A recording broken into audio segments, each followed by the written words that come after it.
नमस्कार दोस्तों, हमारे इस चैनल बॉलीवुड सिनेमा बाप में आपका दिल से स्वागत है। दोस्तों, आज बात करेंगे एक हीरोइन की जो दुनिया से चली जाने के बाद भी सिने दर्शकों के दिल में बनी रही। वो है हिंदी फिल्मों की सुपर एक्ट्रेस मधुबाला। दोस्तों, मधुबाला शुरू से ही फिल्मों में काम करना चाहती थी, लेकिन उनके पिता इसके सख्त खिलाफ थे। हालांकि जब उनकी नौकरी चली गई तो उन्होंने अपना फैसला बदल दिया। 7 साल की उम्र में मधुबाला को खुर्शीद अनवर की रचनाओं को गाने के लिए ऑल इंडिया रेडियो स्टेशन पर अपॉइंट किया गया। यहां काम करते हुए उनकी जान पहचान बॉम्बे टॉकीज के जनरल मैनेजर राय बहादुर चुन्नीलाल से हुई और उन्होंने मधुबाला को मुंबई आने की सलाह दिया। साल 1942 में मधुबाला को फिल्म बसंत में एक चाइल्ड आर्टिस्ट के तौर पर काम करने का मौका मिला।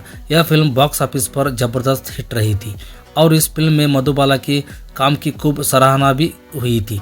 इसके बाद साल 1944 से लेकर साल 1946 तक उन्होंने फिल्म मुमताज महल, धन्ना भगत, राजपुतानी, फुलवारी और पुजारी जैसी कई फिल्मों में बतौर चाइल्ड आर्टिस्ट काम किया। इन फिल्मों में काम कर उन्होंने बेबी मुमताज के रूप में खूब पॉपुलैरिटी भी हासिल की। मधुबाला ने बतौर लीड एक्ट्रेस अपनी फिल्मी करियर की शुरुआत साल 1947 में फिल्म नील कमल से की। इस फिल्म में राज कपूर के साथ उनकी जोड़ी खूब पॉपुलर हुई और फिल्म की सफलता ने उन्हें रातों रात स्टार बना दिया। इसके बाद उन्होंने उसी साल यानी 1947 में ही राज कपूर के साथ फिल्म चित्तौड़ विजय, दिल की रानी और अमर प्रेम जैसी कई सफल फिल्मों में काम किया।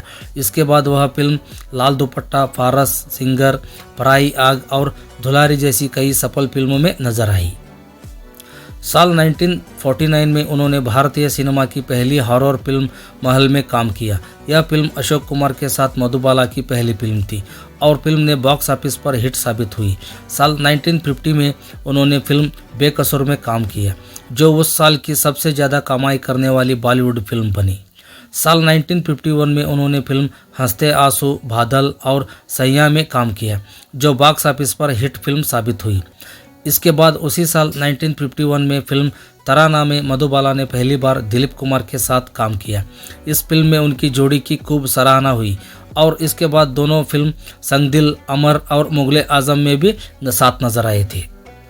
दोस्तों, आपको बता दें कि दिलीप कुमार और मधुबाला के बीच दुश्मनी की एक वजह बन गई थी। बॉलीवुड के मशहूर डायरेक्टर बी.आर. चोपड़ा साल 1957 में रिलीज हुई फिल्म नया दौर के लिए पहले दिलीप कुमार और मधुबाला को साइन किए थे। फिल्म की 10 दिन की शूटिंग हो चुकी थी। इसके बाद वो फिल्म की 40 दिनों की शूटिंग मध्य प्रदेश के ग्वालियर में करना चाहते थे, क्योंकि वो फिल्म में गांव का परिवेश को दिखाना चाहते थे। लेकिन मधुबाला के पिता अताउल्ला खान ने ग्वालियर में शूटिंग करने से इनकार कर दिया। मधुबाला को दिल की बीमारी थी, इसलिए उनके पिता चाहते थे कि फिल्म की शूटिंग ग्वालियर में ना करके मुंबई में ही स्टूडियो में किया जाए, लेकिन बी.आर. चोपड़ा को यह बात मंजूर नहीं था। मधुबाला के पिता द्वारा शूटिंग के लिए मना करने के बाद बी.आर. चोपड़ा ने मधुबाला को फिल्म से बाहर कर वैजयंतीमाला को कास्ट कर लिया। इस बात से गुस्सा होकर मधुबाला के पिता ने बी.आर. चोपड़ा पर कॉन्ट्रैक्ट तोड़ने का आरोप लगाकर केस दायर कर दिया। इसके जवाब में बी.आर. चोपड़ा ने मधुबाला और उनके पिता पर काउंटर केस दायर किया। जब ये मामला कोर्ट में पहुंचा तो जज के पूछे जाने पर दिलीप कुमार ने भी डायरेक्टर बी.आर. चोपड़ा का साथ दिया। ऐसे में मधुबाला और उनके पिता को दोषी माना गया। इसके बाद मधुबाला और दिलीप कुमार के रिश्ते में खटास आना शुरू हो गया और आखिरकार दोनों हमेशा के लिए अलग हो गए। मधुबाला और दिलीप कुमार की लव स्टोरी की बात करें तो मधुबाला और दिलीप कुमार की पहली मुलाकात साल 1951 में फिल्म तराना के सेट पर हुई थी। इस फिल्म के बाद दोनों फिल्म संग दिल, अमर और मुगले आजम में भी नज़र आ चुके थे। कई फिल्मों में साथ काम करने की वजह से दोनों के बीच नज़दीकियाँ बढ़ी और दोनों करीब 9 साल तक रिलेशनशिप में भी रहे। दोनों ने सगाई भी कर ली थी और बस निकाह पड़ा जाना बाकी था, लेकिन दिलीप कुमार और मधुबाला के पिता के बीच मतभेद की वजह से उनका रिश्ता टूट गया। एक घमंड ने मधुबाला और दिलीप कुमार की सगाई तुड़वाई थी। इन सब के बावजूद भी दिलीप कुमार और मधुबाला शादी करने के लिए तैयार थे, लेकिन दिलीप कुमार चाहते थे कि मधुबाला अपने पिता का साथ छोड़ दे। जबकि मधुबाला चाहती थी कि दिलीप कुमार उनके पिता से माफ़ी मांग ले। दोनों के रिश्ते में कड़वाहट इस कदर बढ़ गई थी कि दोनों में से कोई समझौते के लिए तैयार नहीं थे। दोनों की ईगो उन पर इस कदर हावी हो चुकी थी कि आखिरकार दोनों के 9 सालों का रिलेशनशिप पल भर में ख़त्म हो गया। दोस्तों, मधुबाला और किशोर कुमार की भी लव स्टोरी की बात हो जाए। मधुबाला और किशोर कुमार की पहली मुलाकात साल 1956 में फिल्म ढाके की मलमल के सेट पर हुई थी। इसके बाद दोनों साल 1958 में फिल्म चलती का नाम गाड़ी में भी साथ काम किया। उस दौरान जहां एक तरफ मधुबाला और दिलीप कुमार का ब्रेकअप हो चुका था, तो दूसरी तरफ किशोर कुमार का भी उनकी पहली पत्नी रुमा देवी से तलाक हो गया था। ऐसे में मधुबाला और किशोर कुमार के बीच नज़दीकियाँ बढ़ी और दोनों एक दूसरे से प्यार करने लगी। जब मधुबाला बीमार थी और उन्हें इलाज के लिए लंदन ले जाने की प्लानिंग की जा रही थी, उस दौरान किशोर कुमार ने उन्हें प्रपोज किया। उनके पिता चाहते थे कि मधुबाला पहले वो पूरी तरह से ठीक हो जाए, उसके बाद शादी के बारे में सोचे। लेकिन दिलीप कुमार से गुस्सा होने की वजह से मधुबाला ने किशोर कुमार का प्रपोजल तुरंत एक्सेप्ट कर ली।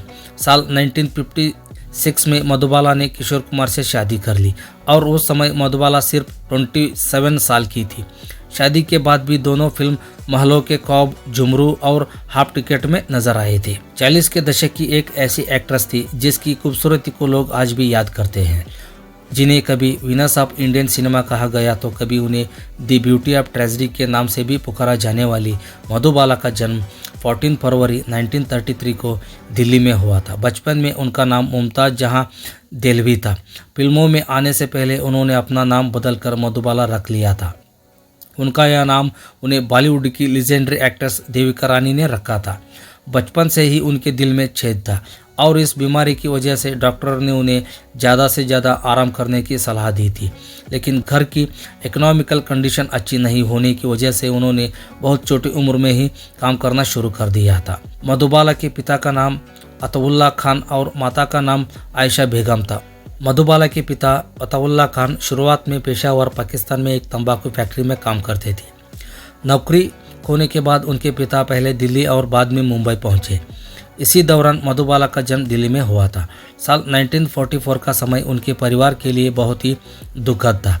इस दौरान डाक एक्सप्लोजन में उनका घर तबाह हो गया था और इस हादसे में मधुबाला की 3 बहनें और 2 भाई मारे गए थे। इस हादसे में बचने वालों में मधुबाला के अलावा उनकी 5 बहनें और उनके पेरेंट्स थे और ये लोग भी बस इस वजह से बच गए थे कि वे लोग एक लोकल सिनेमाघर में फिल्म देखने गए थे। दोस्तों, मधुबाला की एजुकेशन की बात करें तो मधुबाला के पिता अताउल्लाह खान अपनी बेटियों को पढ़ाने के फेवर में नहीं थे।